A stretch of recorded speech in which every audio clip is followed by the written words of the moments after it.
सभापति महोदय, मैं इस बिल के समर्थन में बोलने के लिए खड़ा हुआ, लेकिन कल से जो इस सदन में डिस्कशन चल रहा है सेल्फी पॉइंट का, प्रधानमंत्री जी का, मुझे निराशा होती है सभापति महोदय। ये देश कैसा हो गया? हम किस तरह की राजनीति की बात कर रहे हैं? प्रधानमंत्री पहली बार सुनने को मिल रहा है कि वो किसी पॉलिटिकल पार्टी का आदमी है और यदि उनके साथ कोई सेल्फी ले लेगा, उनके फोटो के साथ सेल्फी ले लेगा, तो वो भारतीय जनता पार्टी का कार्यकर्ता हो जाएगा। इस देश की इसी मानसिकता ने देश को गुलाम रखा सर।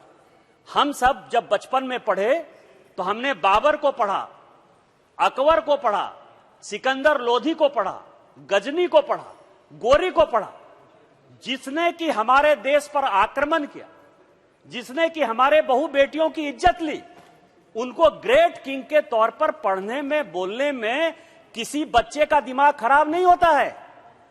लेकिन यदि वो माननीय प्रधानमंत्री जी के साथ फोटो खिंचा लेगा तो उसका दिमाग खराब हो जाएगा, वो भारतीय जनता पार्टी का कार्यकर्ता हो जाएगा।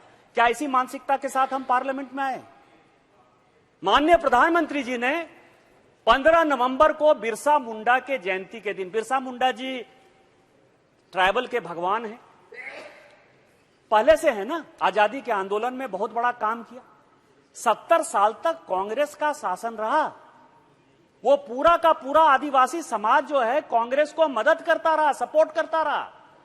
क्या आपने कभी भी 15 नवंबर को भगवान बिरसा मुंडा के जन्मदिन के दिन आदिवासियों के सम्मान की रक्षा करने के लिए कोई एक पुष्पांजलि भी अर्पित करने का काम किया?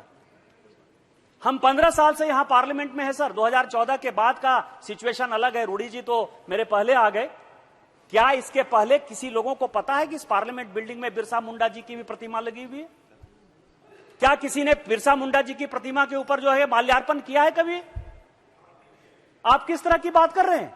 हम तो करते ही हैं। माननीय प्रधानमंत्री जी ने प्रधानमंत्री जनमन कार्यक्रम वहां चालू किया और उसी का यह नतीजा है कि ट्राइबल यूनिवर्सिटी जो 2014 में जब इस पार्लियामेंट में कोई कमिटमेंट होता है तो वो कमिटमेंट पूरा करने का काम सक्सेसिव गवर्नमेंट का होता है। और माननीय प्रधानमंत्री जी हमेशा डेमोक्रेसी में बिलीव करते हुए सोचते हैं कि जो भी कमिटमेंट हुआ है यहां पूरा हो। लेकिन 2014 के बाद ये 2023 में हम आए हैं इस बिल को लेकर। कभी इसके बारे में सोचा है कि 9 साल 10 साल कैसे लग गया? उसके पीछे एकमात्र कारण मैंने कई एक लोगों को देखा कि इलेक्शन का समय था, आपने बोल दिया, आपने कर दिया। इलेक्शन तो खत्म हो गया ना। अब तेलंगाना में कोई इलेक्शन नहीं है ना, इस यूनिवर्सिटी से कोई इलेक्शन में वोट नहीं मिलता ना। लेकिन 9 साल इसीलिए लग गया सभापति महोदय कि राज्य सरकार जिसको की जमीन देना था उसने जमीन नहीं दिया। और जब जमीन यदि नहीं मिलेगा तो ट्राइबल यूनिवर्सिटी हो या इस भारत का संविधान संसद बनाना हो, नहीं मिल सकता है। मैं केवल 2-3 शब्दों में अपनी बात पूरी करना चाहता हूं और इस सदन के लिए बहुत इंपॉर्टेंट कि मैं जिस राज्य में पैदा हुआ, जहां मेरे पूर्वज हैं, जहां मेरे मां पिताजी रहते हैं, एक बड़ा राज्य है सर, अशोका द ग्रेट। धर्म की यदि बात करें तो बुद्धिज्म, जैनिज्म, सिखिज्म, ये तीनों धर्म जो है वहीं उसी बिहार से निकले। लेकिन कितने लोगों ने बुद्ध की भूमि देखी है? कितने लोगों ने जैन की भूमि देखी है? कितने लोगों ने सिख की भूमि देखी है? कितने लोगों ने पुष्यमित्र सुंग का नाम सुना है sir? The great king Pushyamitra सुंग।